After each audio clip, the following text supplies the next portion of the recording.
ചെമ്പനിപ്പൂ സീരിയലിന്റെ വരാനിരിക്കുന്ന ഒരു എപ്പിസോഡിന്റെ റിവ്യൂ വിശേഷമാണ് കേട്ടോ ഇന്ന് പറയാൻ വേണ്ടി പോകുന്നത്. അച്ചമ്മയുടെ പിറന്നാൾ ദിവസം എല്ലാവരും നന്നായിട്ട് ഒരുങ്ങി നിൽക്കുകയാണ്.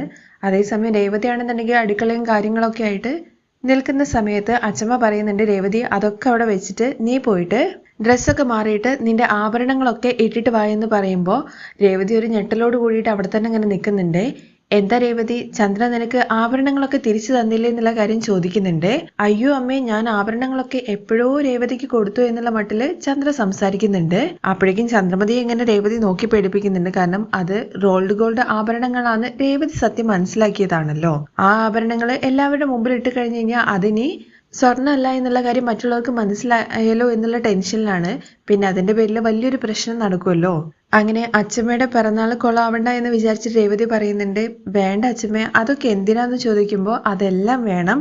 കണ്ടില്ലേ ശ്രുതിയും വർഷയൊക്കെ ഒരുങ്ങി നിൽക്കുന്നത്, അതുപോലെ മോളെ നീ ഒരുങ്ങി നിൽക്കണം എന്ന് പറയാണ്. പിന്നെ അടുക്കളയിലെ കാര്യങ്ങളൊക്കെ ചന്ദ്രമതി നോക്കിക്കോളൂ എന്ന് പറഞ്ഞിട്ട് രേവതിയെ ഒരുങ്ങാൻ വേണ്ടിയിട്ട് റൂമിലേക്ക് പറഞ്ഞു വിടാണ് കേട്ടോ ചെയ്യുന്നത്. രേവതി റൂമിലേക്ക് ഒരുങ്ങാൻ വേണ്ടി പോകുമ്പോഴേക്കും അമ്മയ്ക്കും മോനും ആണെന്നുണ്ടെങ്കിൽ ഭയങ്കരമായിട്ട് ടെൻഷൻ ആവുകയാണ് കേട്ടോ. അമ്മ എനിക്ക് പേടിയാവുന്നു എന്നുള്ള കാര്യം ശ്രുതി പറയുന്ന സമയത്ത് നീ എന്തിനാണ് പേടിക്കുന്നത് എന്നുള്ള കാര്യം ചോദിക്കുകയാണേ. അച്ചമ്മ പഴയ കാലത്തുള്ള ആളാണ്, ഒരുപക്ഷെ അത് മുക്കൊണ്ടാണെന്നുള്ള കാര്യം മനസ്സിലാക്കിയാലോ എന്നുള്ള കാര്യം ചോദിക്കുമ്പോൾ നീ എന്നെയും കൂടി ഭയപ്പെടുത്തണ, അങ്ങനെയൊന്നും സംഭവിക്കില്ല എന്നൊക്കെ പറഞ്ഞിട്ട് ശ്രുതിയെ ആശ്വസിപ്പിക്കാൻ വേണ്ടിയിട്ട് ചന്ദ്ര ശ്രമിക്കുന്നുണ്ട് കേട്ടോ. പക്ഷെ ചന്ദ്രന്റെ ഉള്ളിലും ചെറിയൊരു ഭയമുണ്ട്.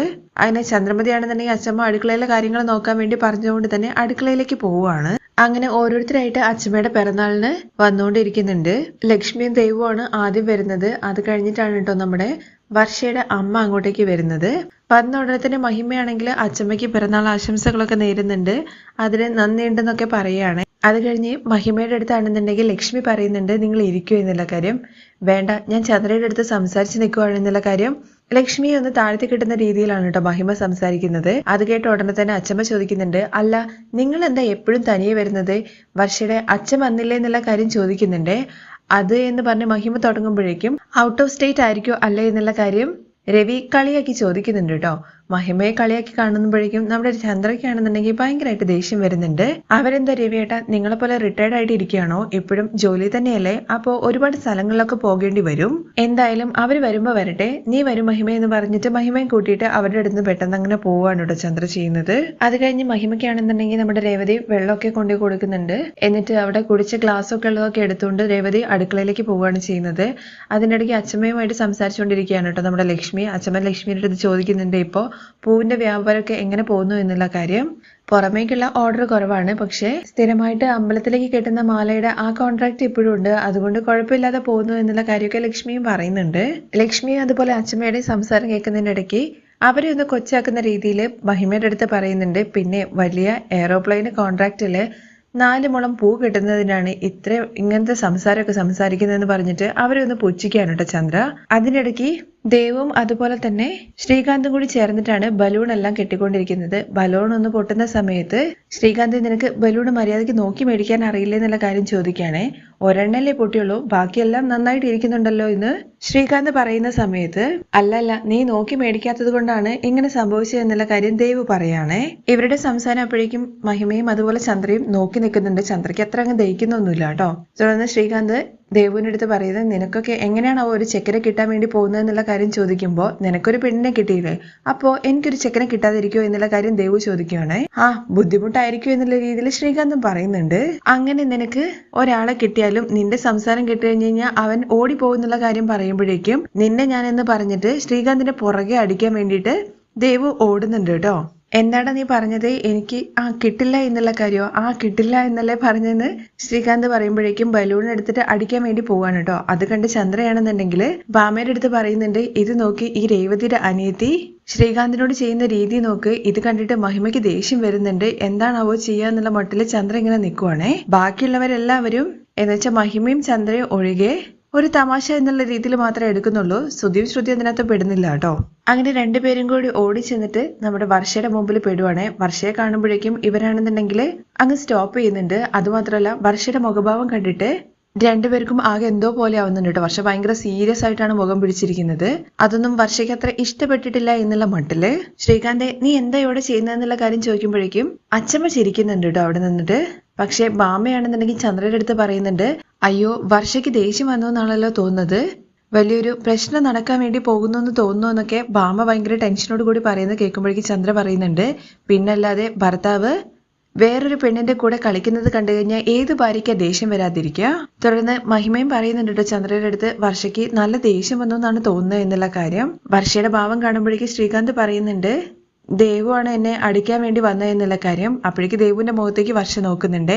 ആ നോട്ടത്തിൽ തന്നെ ഒരു ചോദ്യം ഉണ്ടോ എന്നുള്ള കാര്യം മനസ്സിലാക്കിക്കൊണ്ട് തന്നെ ദേവു പറയുന്നുണ്ട്, എന്നെ കല്യാണം കഴിക്കാൻ വേണ്ടി ഒരാൾ വന്നു കഴിഞ്ഞു കഴിഞ്ഞാലും എന്റെ സംസാരം കേട്ട് കഴിഞ്ഞു കഴിഞ്ഞാൽ അവൻ ഓടിപ്പോകുന്നുള്ള കാര്യം പറഞ്ഞു, അതുകൊണ്ടാന്ന് പറയാണേ. അതിന് ഇങ്ങനെയാണോ അടിക്കുന്ന ദേവു എന്നുള്ള കാര്യം വർഷ കുറച്ച് ഒച്ചത്തിൽ ചോദിക്കുകയാണേ. അപ്പോഴേക്കും എല്ലാവരും എന്തോ ഒരു പ്രശ്നം നടക്കാൻ വേണ്ടി പോവാ എന്ന മട്ടിൽ ഇങ്ങനെ നോക്കുന്നുണ്ട്. ഇങ്ങനെ അടിച്ചു കഴിഞ്ഞു കഴിഞ്ഞാൽ അവൻ എങ്ങനെ വേദനിക്കുക, ഇങ്ങനെ കുത്തണം എന്നൊക്കെ പറഞ്ഞിട്ട് വയറിനിട്ടിട്ട് മുഷ്ടി ചുരുട്ടിയിട്ട് കുത്തുന്നൊക്കെ ഉണ്ട് കേട്ടോ. വാ നീയും കൂടി ചേർന്ന് അടിക്കുക എന്ന് പറഞ്ഞിട്ട് രണ്ടുപേരും കൂടി ചേർന്നിട്ട് ശ്രീകാന്തിന് നല്ല കണക്കിന് കൊടുക്കുന്നുണ്ടേ. ഇത് കണ്ട ഭാമ ചോദിക്കുന്നുണ്ട്, അല്ല അവളിപ്പോ ചീത്ത വിളിക്കുമെന്ന് വിചാരിച്ചിട്ട് അവളും കൂടി ചേർന്ന് ഇടിക്കുകയാണല്ലോ എന്നുള്ള കാര്യം പറയാണേ. അവര് കളിക്കുന്നതിനിടയ്ക്ക് നമ്മുടെ സുധിയാണെന്നുണ്ടെങ്കിൽ പറയുന്നുണ്ട്, എന്താണ് കളിച്ചുകൊണ്ടിരിക്കുന്നത്, സമയമാവാറായില്ലേ, എല്ലാരും ഓരോരോ ജോലി ചെയ്യാൻ വേണ്ടി പോയെന്ന് പറഞ്ഞിട്ട് പറഞ്ഞു വിടുമ്പോഴേക്കും വർഷ ചോദിക്കുന്നുണ്ട്, അല്ല സുധിയേട്ടൻ എന്താ മിലിറ്ററി ഓഫീസറെ പോലെ സംസാരിക്കുന്നത്, പോയി ജോലി ചെയ്യടാ എന്ന് സുധി പറയുമ്പോഴേക്കും യെസ് സാർ എന്ന് പറഞ്ഞിട്ട് 3 പേര് സല്യൂട്ട് അടിക്കാൻ കേട്ടോ. അത് കണ്ട് അച്ഛമ്മ എല്ലാവരും ചിരിക്കുവാണേ. അത് കഴിഞ്ഞിട്ട് നമ്മുടെ രേവതിയാണെന്നുണ്ടെങ്കിൽ മഹിമ കുടിച്ച് ക്ലാസ് എടുക്കാൻ വേണ്ടിയിട്ട് അങ്ങോട്ട് വരുന്ന സമയത്ത് രേവതിയുടെ അടുത്ത് ചോദിക്കുന്നുണ്ട് കേട്ടോ, എവിടെ നിന്റെ ഹസ്ബൻഡ് സച്ചി എന്നുള്ള കാര്യം. സച്ചിയേട്ടൻ ജോലിക്ക് പോയതാന്നുള്ള കാര്യം പറയുമ്പോ, ഓ ഇന്നും ജോലിക്ക് പോയോ, എങ്ങനെയൊക്കെ ജോലിക്ക് പോയിട്ടും സച്ചിക്ക് നിനക്ക് ഒരു സ്വർണത്തിന്റെ മാല മേടിച്ചു തരാൻ പോലും പറ്റിയില്ലേ എന്നുള്ള കാര്യം ചോദിക്കുമ്പോ, അതെന്താ നിങ്ങൾ അങ്ങനെ ചോദിച്ചതെന്നുള്ള കാര്യം രേവതി ചോദിക്കുകയാണേ. അല്ല നീ കവറിങ് സ്വർണ്ണം ഇട്ട് വെച്ചിട്ടുണ്ടല്ലോ അതുകൊണ്ട് ചോദിച്ചതാണെന്ന് പറയുന്നുണ്ട്. അപ്പോഴേക്കും നമ്മുടെ രേവതിയാണെന്നുണ്ടെങ്കിൽ ചന്ദ്രയെ ഇങ്ങനെ നോക്കുന്നുണ്ട്. ചന്ദ്രമതിക്ക് കൈയും കാലും കുഴയാണേ. തുടർന്ന് സുധിയാണെന്നുണ്ടെങ്കിൽ അമ്മയെ എന്താ ചെയ്യാന്ന് ഇങ്ങനെ ആക്ഷൻ കാണിക്കുന്നുണ്ട്. ഇപ്പോഴത്തെ കാലത്ത് കവറിങ് സ്വർണം കണ്ടു കഴിഞ്ഞു കഴിഞ്ഞാൽ ശരിക്കും സ്വർണം പോലെ തന്നെയാണ്. അന്ന് എന്തോ ചന്ദ്ര പറഞ്ഞിട്ടുണ്ടായിരുന്നല്ലോ രേവതിക്ക് അങ്ങനെ സ്വർണത്തിനോടൊന്നും വലിയ താല്പര്യമില്ല എന്നുള്ള കാര്യം. പിന്നെ ഫംഗ്ഷന് വേണ്ടിയിട്ട് കവറിങ് സ്വർണം ഇട്ടതാണോ എന്നുള്ള കാര്യം ചോദിക്കുമ്പോഴേക്കും മഹിമയുടെ അടുത്ത് ചന്ദ്ര പറയുന്നുണ്ട്, അതെന്താ മഹിമ നീ അങ്ങനെ പറഞ്ഞ എന്നുള്ള കാര്യം. തുടർന്ന് ലക്ഷ്മിയും പറയുന്നുണ്ട് കേട്ടോ, അത് സ്വർണം തന്നെയാണല്ലോ മഹിമ, ഇത് കണ്ടാൽ തന്നെ അറിയില്ലേ കവറിങ് സ്വർണ്ണാണേലും കല്യാണത്തിനും ഇത് തന്നെയാണോ ഇട്ടിരുന്നത് എന്നുള്ള കാര്യം മഹിമ ചോദിക്കുന്ന സമയത്ത്, നിങ്ങൾ എന്താ ഈ പറയുന്നത്, ഞങ്ങളെ കൊണ്ട് പറ്റുന്ന കാര്യങ്ങൾ ഞങ്ങൾ ചെയ്തു കൊടുത്തിട്ടുണ്ട്.